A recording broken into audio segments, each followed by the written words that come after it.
Hi everyone. In this video, we are going to see the summary and analysis of the poem Eve to Her Daughters written by Judith Wright. Judith Wright was an Australian writer.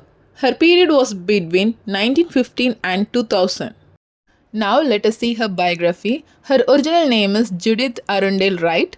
She was an Australian poet, environmentalist and campaigner for Aboriginal land rights. She was born on 31st May 1915 in Armidale, New South Wales, Australia. She was educated at New England Girls' School. She studied philosophy, English, psychology and history at the University of Sydney. She worked at the University of Queensland as a research officer.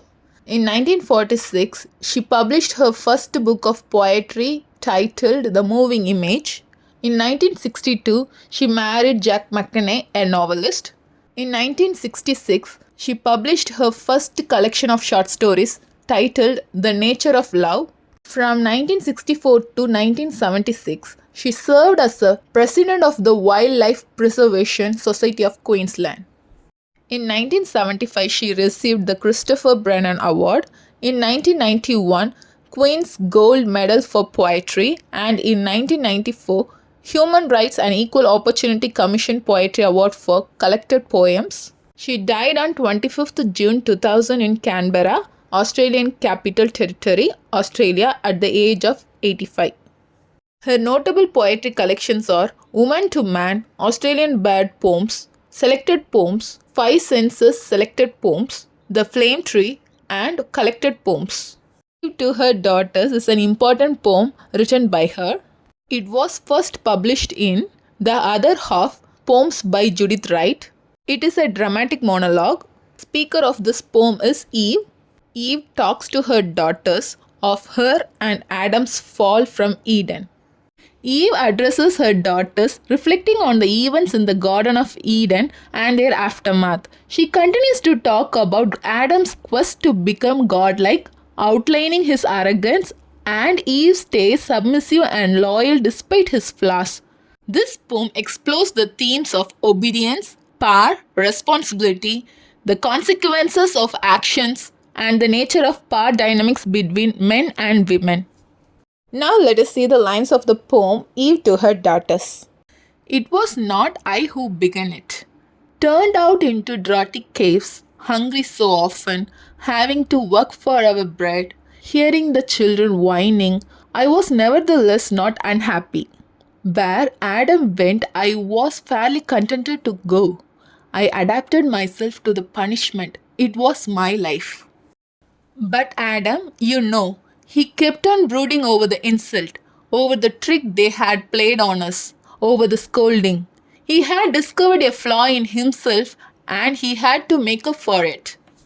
Outside Eden, the earth was imperfect. The seasons changed. The game was fleet-footed. He had to work for our living and he didn't like it. He even complained of my cooking. It was hard to compete with heaven. So he set to work.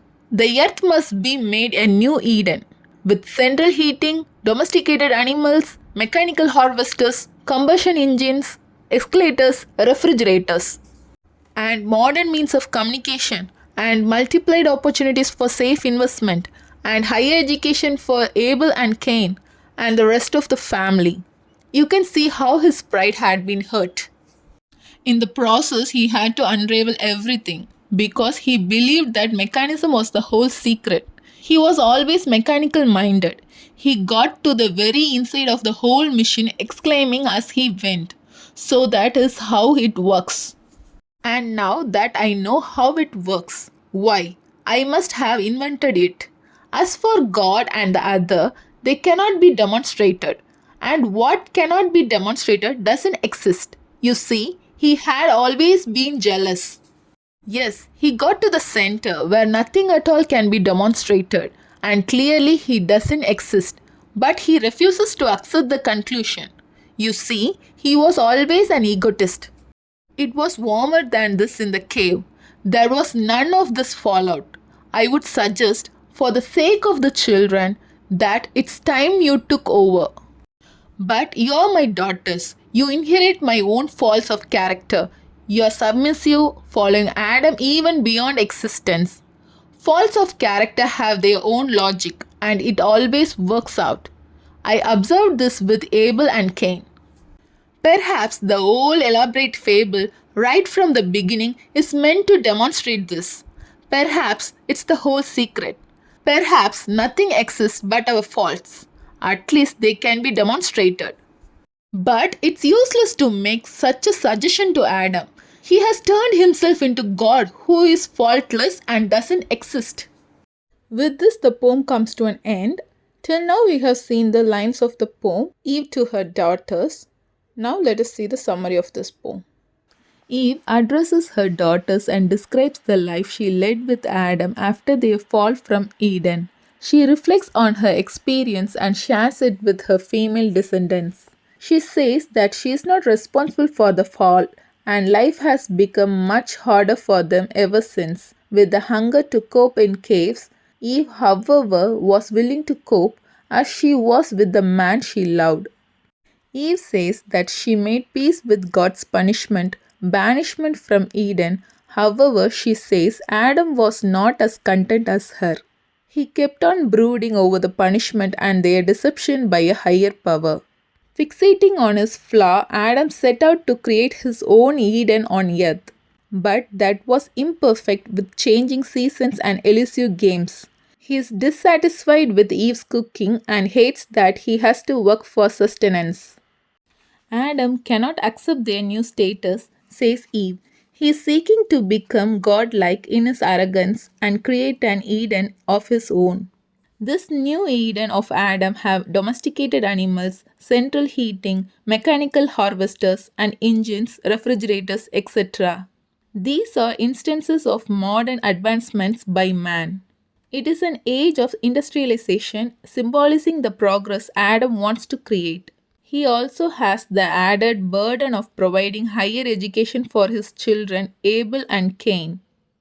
Eve continues in her address that Adam, in his arrogance, believes that once he gets down to the mechanism of something and understanding how it works, he must have invented it, revealing his tragic flaw, his arrogance of personality, leading him to seek superiority over God who has created everything. He justifies that since God's existence cannot be demonstrated, it does not exist. Man seeks to be in control of all creations and forgets that he came from the Creator. Eve calls him an egotist who has become blind in his ambition to be godlike. Eve says that in the cave they had none of these fallouts that they now have and life was simpler. She acknowledges that her daughters inherit her flaws because they too tend to follow in the footsteps of their Adams and are submissive. However, these faults have a way of working out. She elucidates this through the example of Abel and Cain. The poet explores the generational inheritance of gender roles in society, how inherited traits are perpetuated, and how the cycles in society go on and on. Eve contemplates if the entire fable has only been constructed to prove our faults, perhaps nothing but our faults can be proven. She wonders if human faults are the underlying essence of existence and the core secret of life. Eve, however, notes that making such a suggestion to Adam and sharing with him her great finding is inevitably futile. He has become godlike in his arrogance and considers himself beyond flaws. Adam thus denies the existence of his own imperfections and the limitations of human life. Till now, we have seen the summary of the poem. Now let us see the analysis of this poem. This poem reimagines the traditional biblical story of Adam and Eve, presenting Eve as a wise and reflective figure who shares her experiences with her female descendants.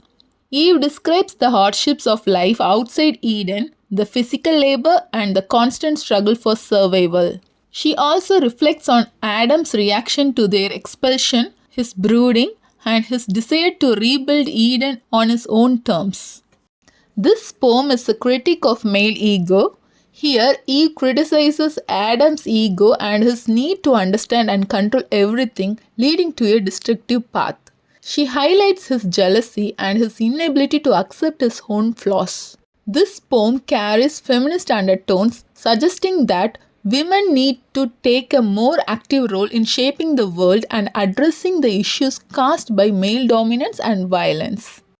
This poem can be seen as a call to action for women, urging them to learn from Eve's experiences and to challenge the destructive patterns established by men. Judith Wright's poem is Eve's manifesto to womankind to not be submissive to Adam and instead tell him that scientific advancement and the mechanization of society should not lead it astray from faith. Now let us see the themes involved in this poem. Fall from grace. Eve describes the fall from Eden and the hardships of life outside of Eden. Feminism. The poem criticizes the destruction caused by violence and entitlement in the modern world. Adam's arrogance. Eve describes Adam's quest to become godlike and his obsession with figuring out the mechanism of things. Eve's loyalty. Eve stays submissive and loyal despite Adam's flaws. In essence, Eve to her daughters is a powerful and thought-provoking poem that uses the familiar story of Adam and Eve to offer a commentary on gender roles, human nature, and the consequences of unchecked ego and violence. Till now in this video, we have seen the summary and analysis of the poem Eve to her daughters written by Judith Wright in an elaborate manner. Hope you would have understood it very clearly. Thank you for listening. For more videos on English language and literature, subscribe and watch our YouTube channel English Language Waves.